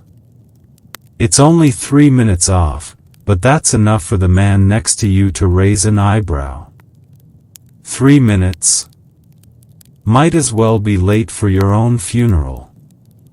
And so you sit, surrounded by travelers, engineers, and clerks, all adjusting their lives, meetings, and even digestion to the minute hand's relentless truth. You pull out a newspaper. It lists upcoming train arrivals to the minute. Shop openings. Minutes. Opera performances. Minutes. Even medical procedures, yes, surgeries now scheduled for 10:45, not after breakfast. And speaking of surgery, here's your fringe tidbit for the night. Some early hospitals refuse to install minute hands in patient rooms. Why? Because seeing every minute pass while in pain was deemed too emotionally taxing. Can't argue with that.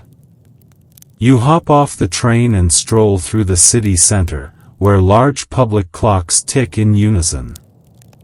There's even a device, a time ball, mounted on a tower. At exactly 1 p.m., it drops visibly, so ships in the harbor can set their chronometers by sight. It's time theater. Time pageantry. And it's all minutely choreographed. You pass a factory manager with a fob watch and a grimace.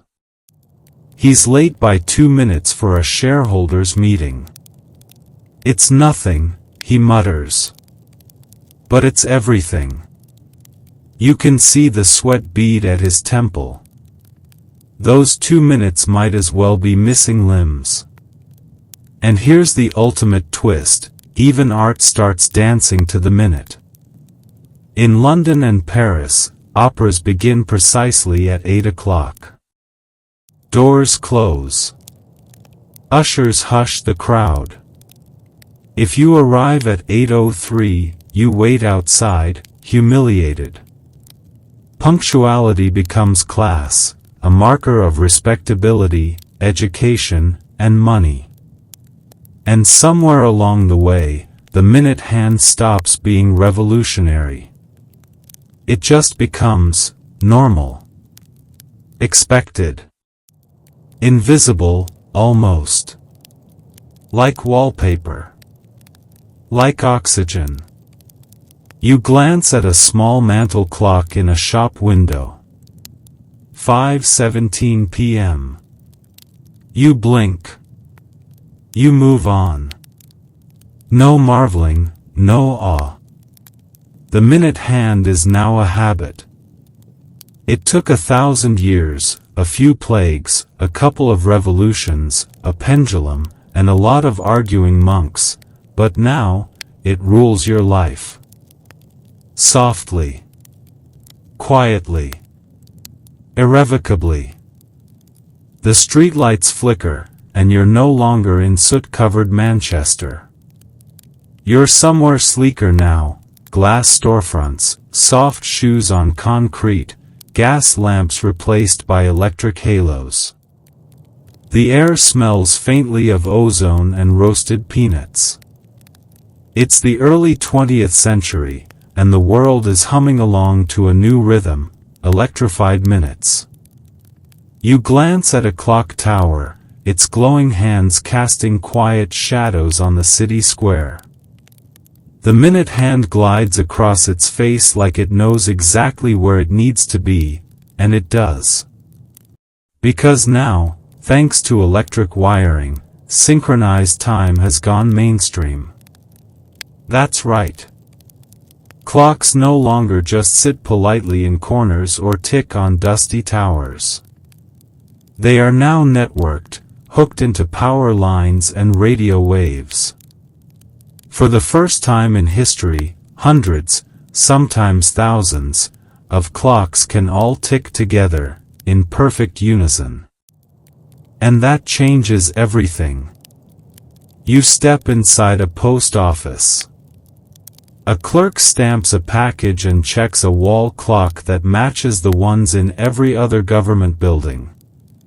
Across town, a school bell rings exactly at 3:15. The children cheer, their coats already halfway on before the final chime. What used to be a local oddity, a clock with a minute hand, is now the baseline for every building with a plug.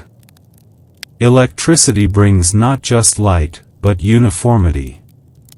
And with uniformity comes expectation. You head down to the subway. A sign says the next train will arrive at 5:47. Not in a bit, not shortly, but 5:47. And people believe it. Because the station master has a control box wired into the same electric grid as City Hall. It's not just close, it's exact. Now, here's your quirky bit for the evening. In 1916, during World War I, several countries introduced daylight saving time, an attempt to manipulate hours by literally shifting the clocks. Some folks embraced it, others found it disorienting. But it proved just how deeply the minute hand had burrowed into human life. You couldn't move the sun, but you could trick your clocks. Meanwhile, factories evolve into corporate offices, and with that shift comes a new obsession: punching in. Paper time cards become mechanical, then electric, then eventually biometric. Your time isn't just recorded, it's audited. Every minute counts. Literally. Historians still debate whether this minute-by-minute scrutiny led to better productivity, or if it simply introduced chronic stress into the bloodstream of modern life. It's the birth of what some now call time anxiety, the gnawing sense that you're always slightly behind. You enter a telephone exchange building and pause. Dozens of women sit before switchboards, fingers dancing across cables, eyes flicking up at synchronized wall clocks. Calls are timed to the minute, sometimes billed by the second. It's a quiet, humming ballet of temporal coordination. By this point, the minute hand has gone from rare, to revolutionary, to routine, and now, invisible. You don't notice it anymore, because it's everywhere. On wristwatches. On classroom walls. On ovens and radios. Even tiny versions sit ticking inside cockpits and submarine control panels. And then something big happens. In 1927, the first quartz clock ticks into existence. Instead of relying on weights or gears or balance wheels, it uses an oscillating crystal to keep time. You don't need to wind it. You don't need to adjust for humidity or gravity. It's shockingly accurate. Like, within 15 seconds a month accurate.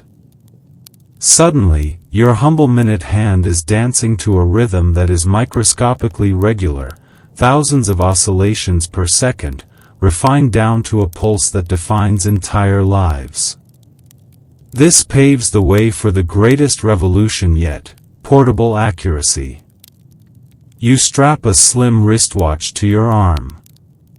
It's durable, water-resistant, and glowing faintly with radium-painted hands. Yes, we'll talk about the radium girls later. Tragic, radioactive, and yes, their watches glowed in the dark. Your watch ticks in time with clocks in New York, Paris, and Tokyo. The world isn't just ticking anymore. It's marching. Minute by minute. Together. In this age of radio, air travel, and growing cities, minutes are no longer optional. A pilot files a flight plan, every stop calculated by the minute. A broadcaster hits the airwaves at exactly 8 p.m. sharp, miss that cue and the dead air is a disaster. A bank processes loans in scheduled slots. A doctor sees patients in 15-minute windows. And if you ever forget how deep this goes, just try being late. For anything. People notice. They frown. They judge. Time is now polite society's referee. Even schoolchildren are trained to watch the clock, their entire day chopped into blocks of 45-minute classes with 5-minute breaks. Bells ring. Desks shuffle. Minds try to adjust. Some rebel. By the 1930s and 40s, artists and philosophers begin to push back.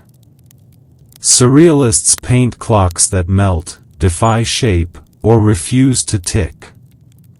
Writers muse about owning your time again. Psychologists warn that people are becoming chronically scheduled, with less and less freedom to just exist. You nod. You feel that, even in this sleepy narration. And yet, the minute hand remains. Even when you lose track of it, staring out a window, sipping coffee, letting your thoughts drift, there's always a clock nearby. Watching. Waiting. Not judging, necessarily, but counting. You stand now in a town square in 1952. You've seen 3 world wars, a jazz explosion, and the rise of motion pictures. The movie theater you pass has a showtime listed, 7:05. Not on the hour. 7:05. How precise. How absurd. How normal. You lean against a lamppost and smile. Because for the first time in history, people across oceans are living by the same minute. A child brushing her teeth in Nebraska is doing it at the same time as a fisherman mending nets in Oslo or a dentist pacing in Nairobi. All synced. All ticked. All thanks to the rise of electrified time. The minute hand, once a symbol of monastic luxury, has become the world's standard interface. It tells us when to love, when to eat, when to work, when to rest. It connects us. And it binds us. And whether you glance at it with gratitude, or grimace at its command, you can't imagine a world without it. But you're going to try. Just for a moment. You open your eyes, and it's quieter now. The hum of streetcars has faded. The frantic scribble of fountain pens has gone still. You're in a different sort of space, cleaner, sharper. A computer lab in the early 1970s, perhaps. Beige walls. Whirring mainframes. Somewhere in the distance, a printer screeches out reams of data. There's a new kind of tick here. Not mechanical. Not electric. Digital. You glance at the nearest wall. No dial. No hands. Just a rectangular box with glowing red numbers, 1147. It's unsettling, right? No sweeping movement. No circle. Just pure, binary time, stripped down to digits. But make no mistake, the minute is still king. Maybe more than ever. You watch as a programmer taps out code line by line. His wristwatch beeps every hour, scheduled reminders, long before smartphones. You check a sticky note taped to the monitor. It says, lunch 12 o'clock. Call mom 6:15. Destroy code after 9:30. Yikes. Time management with Cold War undertones. Welcome to the age where precision isn't just professional, it's existential. The military launches satellites with countdowns timed to the second. Nuclear power plants schedule coolant cycles to avoid catastrophe. And NASA? They choreograph moon landings with split-minute accuracy. Remember the Apollo 11 mission? Neil Armstrong didn't just land on the moon, he did it at 2017 Universal Time Coordinated. If he'd arrived a minute late, he'd have run out of fuel. If he'd arrived early, he might have kissed a crater. In this world, every minute is a lifeline. Back on Earth, you enter a television studio. Red lights flash. A voice counts down from 10. The news anchor clears her throat. At exactly 6 p.m., the show begins. Good evening. No second chances. No wiggle room. Television, much like air traffic and medical emergencies, depends on minute-by-minute perfection. Historians still argue whether this level of synchronization brought people together or made them uniformly anxious. There's truth in both camps. Ask anyone who ever scrambled to make it to a live broadcast or had a meeting ruined by being just 3 minutes late. Meanwhile, business culture sharpens its claws. You find yourself in a corporate skyscraper, somewhere around 1985. Fluorescent lights buzz above. A CEO barks into a landline, tell Johnson to be here by 2:30, not 2:31. Harsh? Maybe. But in an era of pagers, fax machines, and early spreadsheet software, time is money. And money now operates in minutes. Your quirky detail of the day? Wall Street firms in the 1980s began calculating stock prices not just by the hour or the minute, but in 15-second intervals. This was the dawn of high-speed finance, and let's be honest, it wasn't great for blood pressure. And then, the minute hand disappears again. But only from sight, not from power. You step into a college classroom in the 90s. No ticking wall clock this time, just a small green LCD at the front of the projector. Everyone has digital wristwatches. Some beep. Some have calculators. Some even have a stopwatch. A student nervously glances at hers. A test starts in exactly 6 minutes. You can feel her anxiety pressing against her like a weighted blanket. A minute is now enough time to panic, regret, or cram a final formula. And oh, here come the callbacks. Remember when monks rang bells to summon prayer? Now it's electronic tones calling you to board your flight, answer an email, or join a Zoom meeting. The method has changed. The message? Still minute-based. You find a vending machine. It displays 11:59. It won't serve soda again until 12 o'clock. 1 minute. That's the line between thirst and fizzy satisfaction. You chuckle. But it's true. The digital world is still bound by analog rules. And then the internet happens. At first, it's slow, squealy, and sort of magical. You log on with dial-up. It takes a full minute just to connect. That minute feels eternal. Sacred. Tense. And eventually, routine. You remember what the 2000s looked like, people start living online, and suddenly, the minute hand's influence spreads across servers, emails, blogs, and forums. Someone posts a video at 4:01 p.m. That timestamp gets saved forever. Someone leaves a heated comment at 2:46 a.m. You judge them immediately. Yikes. What kind of person argues about kitchen tile grout at 2:46 in the morning? The kind who's deeply ruled by time. Like you. Like all of us. You glance at your digital calendar. Meetings stacked every 30 minutes. Sometimes 15.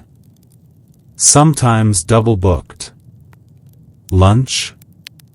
Scheduled from 12:15 to 12:47, with exactly 90 seconds to microwave leftovers. And yet, you cope.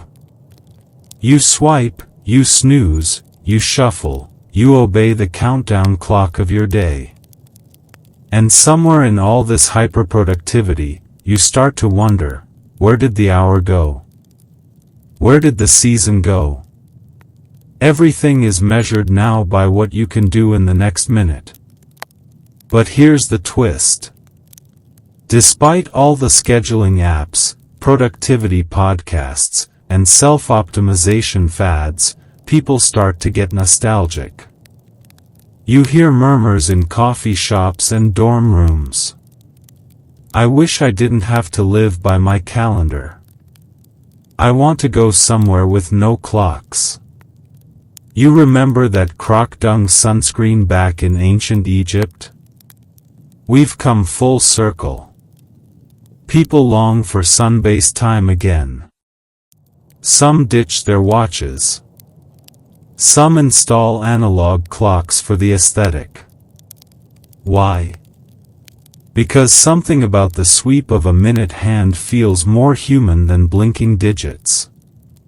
You're not alone in this feeling. Designers start building slow watches, yes, real thing, with just one hand that takes 24 hours to circle the dial. Meditation apps guide you to forget what time it is. And in certain cozy cafes, you'll even see clocks deliberately slowed to encourage lingering. The rebellion is quiet, but it's real. Even the digital world begins to mimic analog warmth. Clocks with ticking sounds. On-screen timers that swirl instead of count down. Video game menus that look like old brass dials. Because as much as we've digitized the minute, we haven't escaped its hold. And you? You're here, in the dim glow of a quiet bedtime story, still watching time unfold.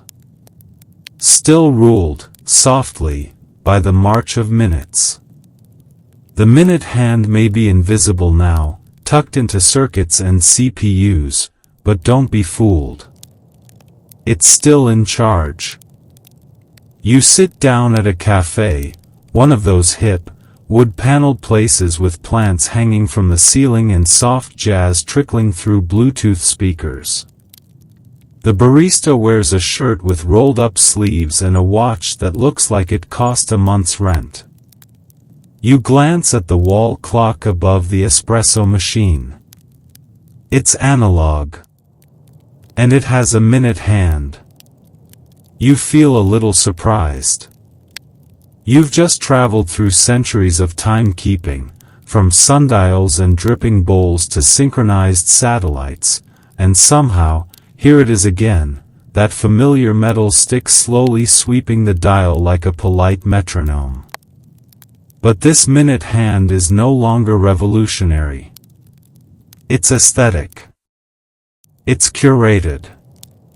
It's a vibe. Welcome to the modern era, the 21st century, where the minute hand lives a double life. It's both functional and symbolic. Sometimes it's barely noticed. Other times, it's fetishized. And occasionally, it's completely rejected. You sip your overpriced latte. It's 3:29 p.m. According to the chalkboard menu, happy hour starts at 3:30. 1 minute to go. And in this tiny gap between too soon and right on time, you remember, minutes rule everything around you. Still. Only now, it's not just clocks. It's your phone. Your smartwatch. Your laptop. Your car dashboard. Your microwave. Your streaming queue. Every device you use, no matter how casual or cutting edge, speaks the language of minutes. You unlock your phone to check the weather, but your eyes dart up to the time first, out of instinct. Maybe even addiction. You don't just know the hour. You know the exact minute. You even begin to feel the minutes. When someone says, "Give me 5 minutes," you can almost measure it without looking. But here's the weird twist: despite all this precision, time often feels blurry. You binge 3 episodes of a show and can't tell if 90 minutes just passed, or 5. You fall into a TikTok vortex, and suddenly it's midnight. Time flies when you're having fun, or when you're staring at tiny screens that feed you endless now. Historians, and neuroscientists, still argue whether this constant exposure to minute-by-minute updates enhances your sense of control or absolutely demolishes it. Some say we've mastered time. Others say time now masters us, more than ever. And in the background, the minute hand keeps turning. You walk down the street and spot people wearing analog watches again, not because they need them, they have phones, but because they want to look timeless. Some wear watches with no numbers at all. Just blank dials with golden hands that spin, quietly ignoring the digital chaos of your inbox. It's rebellion, of a sort. Even the luxury watch industry, almost left for dead in the early 2000s, is booming again. Why? Because in a world full of seconds and sub-seconds and countdowns, people want slowness. They want to be able to glance at something beautiful and say, "Yeah, it's about 1/4 past." Not, "It's 3:17 and 22 seconds. Just, 1/4 past. Here's a fun, fringe tidbit: in certain meditation retreats, they remove all visible timepieces. No clocks, no alarms, no watches. Meals are served when the bell rings. That's it. Time becomes feeling-based, not minute-based. Some folks love it. Others go absolutely stir-crazy. You think about your own habits. How often you peek at the time. How many apps nudge you with reminders, calendar alerts, meeting starts, or hydration breaks. It's not a wristwatch anymore. It's a time ecosystem. Still, the visual symbol that represents all of it? The minute hand. Elegant. Understated. Quietly relentless. You enter a hospital. It's 4:58. A nurse wheels a tray of meds down the hall. She checks her watch before administering a dose. Not soon.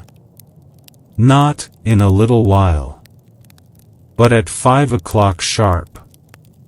Lives, once again, are measured in minutes. You pass a birthing room. A new baby lets out its first cry. A nurse jots the time in neat handwriting, 5:01. That child's birthday, its legal identity, its astrological fate, even, starts not in an hour or a day. It starts in a single minute. Back outside, you walk by a high school just as the bell rings. Teenagers pour out like water from a dam. Some grin. Some sulk. All released from the invisible grip of time blocks. It's 3:30. The precise beginning of freedom. Well, sort of. They'll be back at 8:15 tomorrow. Minute hands orders. You glance up at a digital billboard. It says, next bus, 4 minutes. 4 minutes? That's tangible. You could run to the crosswalk and make it. Or just wait.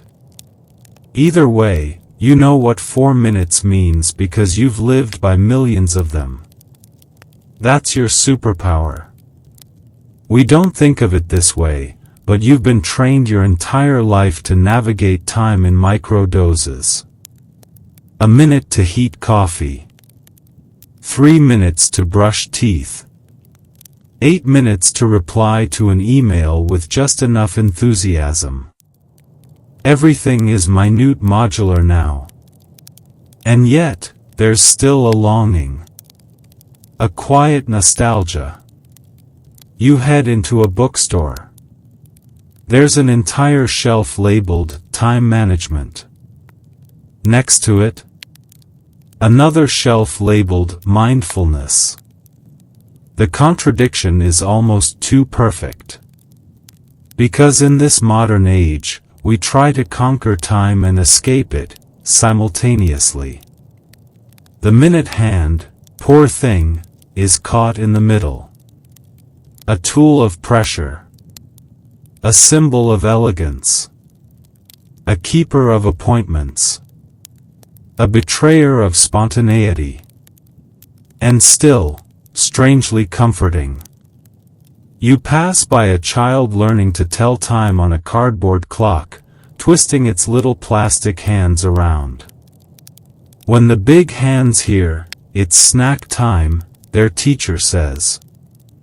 You smile. Because even in an age of atomic clocks and AI-generated calendars, we still begin with the minute hand. It's how you learn. How you grow.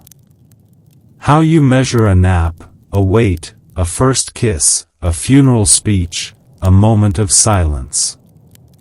And maybe, someday, you'll live to see it fall away. Maybe seconds will take over. Or something more fluid, time measured in brainwaves or mood shifts or circadian pulses.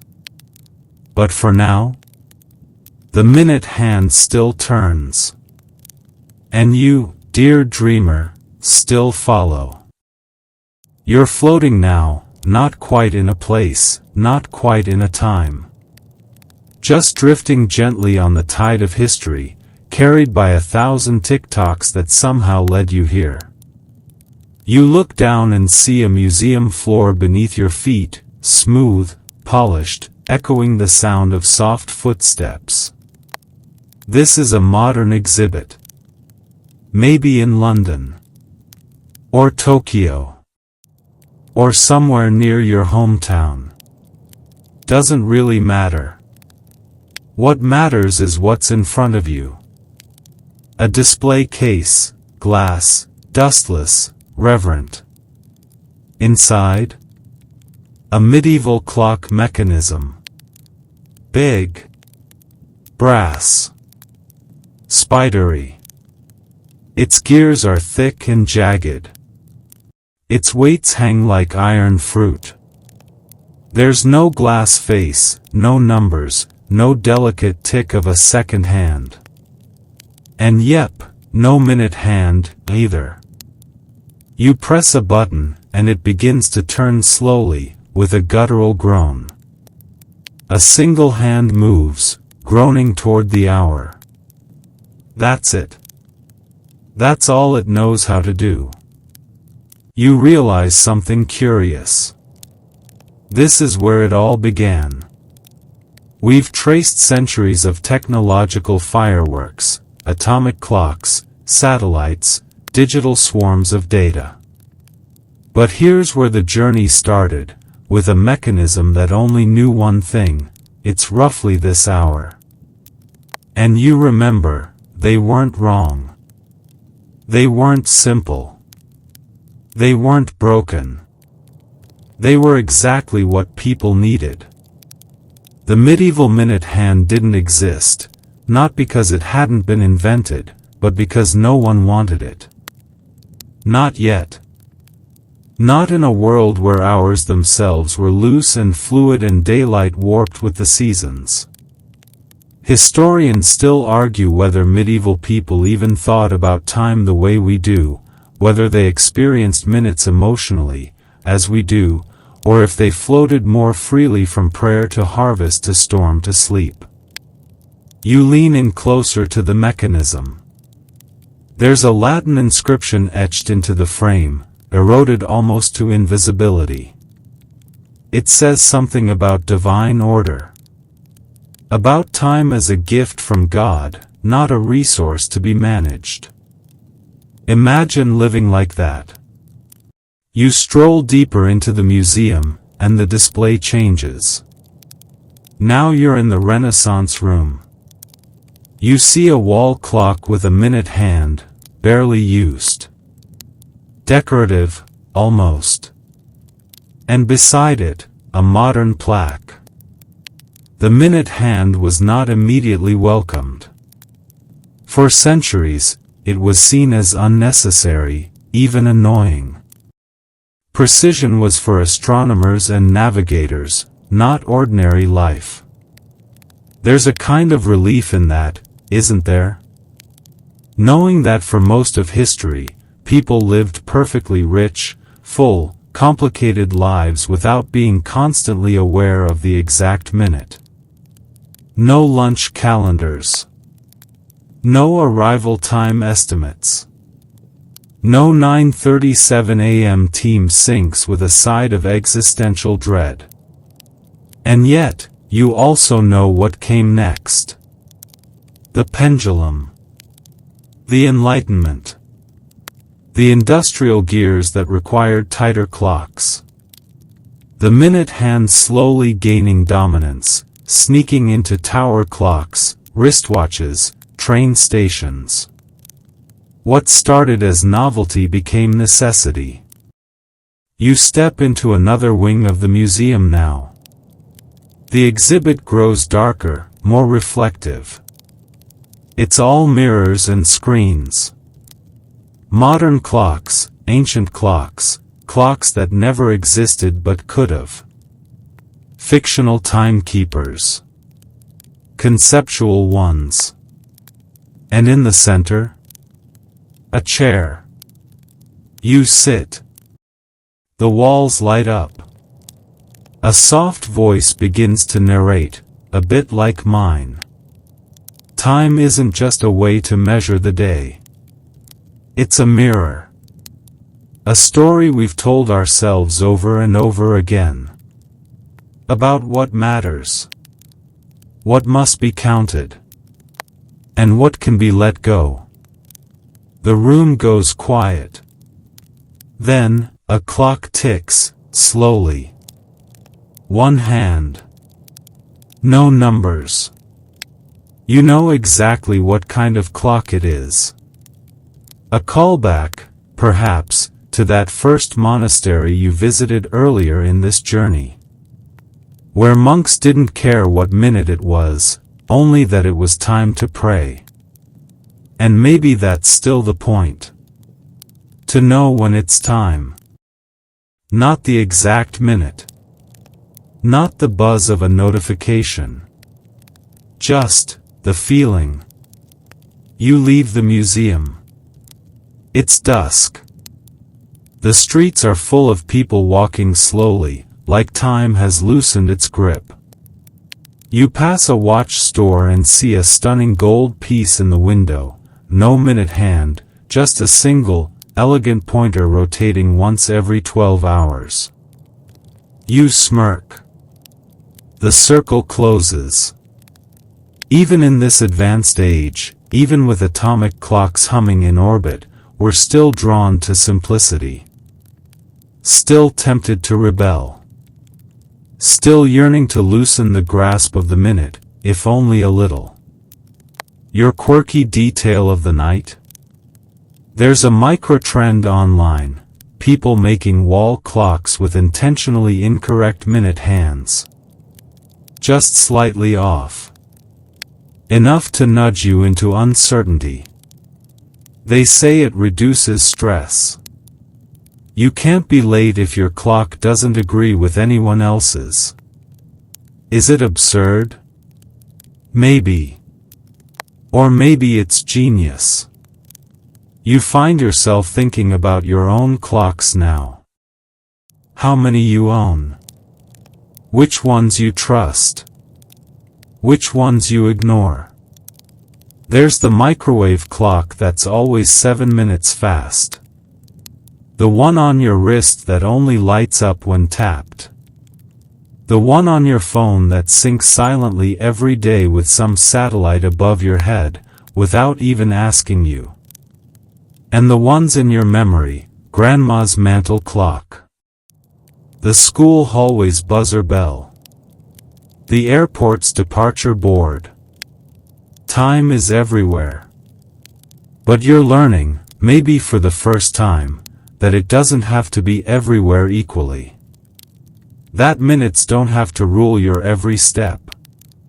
They can guide. They can support. They can fade into the background like the murmur of a fan on a summer night. Which, hey, you might want to turn on now, if you haven't already. You glance one more time at a silent, analog clock. Its minute hand just ticks forward, once. You almost don't hear it. You're back home now, barefoot on the quiet floorboards, lights dim just the way you like them. There's a soft breeze coming through the window, enough to stir the curtains and make you wonder, for a split second, what time it is. Then you don't care. Because now you understand, time isn't just ticking on your wall. It's unfolding in you, around you, through the long, drowsy rhythm of a day winding down. You stretch. You blink. You hear the hum of a distant car and the creak of your settling home. Everything has slowed. But not stopped. Time never stops. You look over at the nearest clock, not because you need it, but because it's part of the furniture of your world. There it is, the old friend, the familiar shape, the hour hand, steady and slow. The minute hand, circling with quiet precision. You think back to that very first moment on our journey, standing at the foot of a towering cathedral clock, wondering why something so grand, so commanding, didn't care about minutes. And now you get it. You've seen the long arc of history bend toward precision, not because people were obsessed with exactness at first, but because their world slowly demanded it. As the world grew busier, tighter, more interconnected, the minute hand became a tool, then a habit, then a master. But now? You see it with gentler eyes. You know that for thousands of years, people lived full, vivid lives by the hour, the bell, the sun's position, the smell of baking bread, or the crow of a rooster. The minute hand didn't arrive because it was better. It arrived because the world asked it to. And you, little time traveler, have learned to ask questions of your own. Why do you glance at your phone so often? Why does waiting 5 minutes feel like a small eternity? Why does "I'll be there in 10" trigger such a specific urgency? Maybe it's because you're not just watching the minute hand.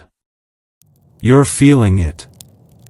The slow press of time pushing you forward. The whisper of schedules. The pull of commitments and plans and reminders and alarms, buzzing like fireflies in your pocket. But here's the real trick: you're allowed to step outside it. You're allowed to stretch a minute wide, like taffy, until it feels like an hour. You're allowed to skip a clock. To cook without a timer.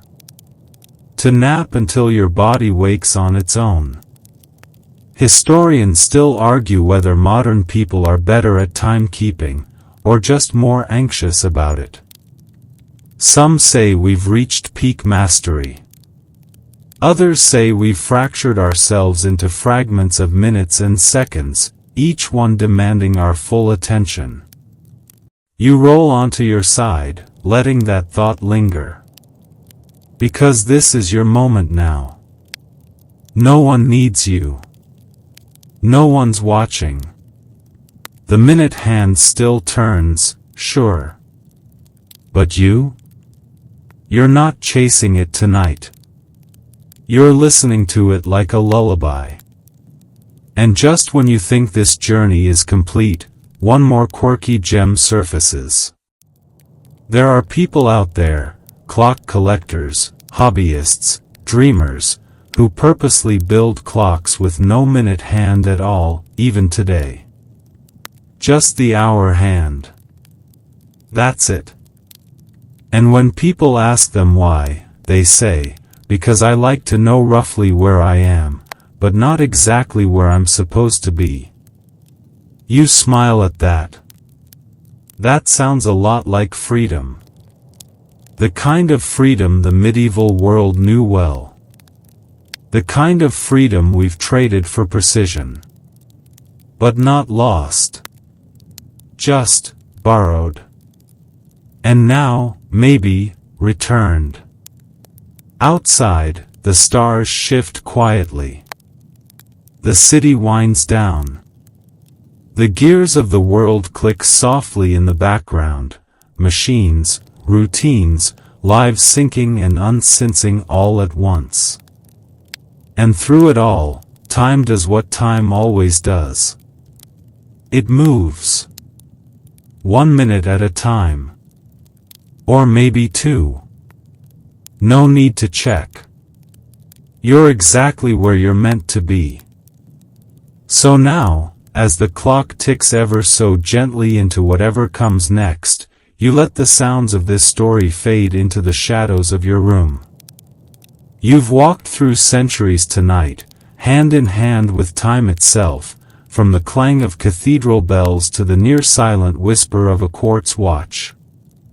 Your breathing slows. The edges of the day blur. And somewhere deep inside you, something loosens, like a thread gently pulled from the hem of a tightly stitched schedule. Time, for now, has softened its grip. The tick-tick of the minute hand becomes more of a heartbeat than a countdown. It doesn't push anymore. It pulses. Rhythmic. Reassuring. You can feel it humming gently in the spaces between your thoughts. You did it.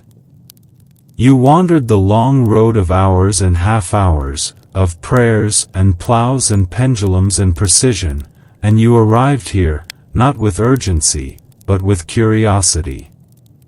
You don't need to remember everything. Just hold on to the feeling. The slow, careful swing of the world as it turns. The sense that maybe, just maybe, time is not a race. Not a ruler. But a rhythm. And now, with your pillow cool and your blanket settled just right, you can let it carry you. Minute by minute. Into the gentlest kind of sleep. No alarms. No rush. Just rest. Sweet dreams.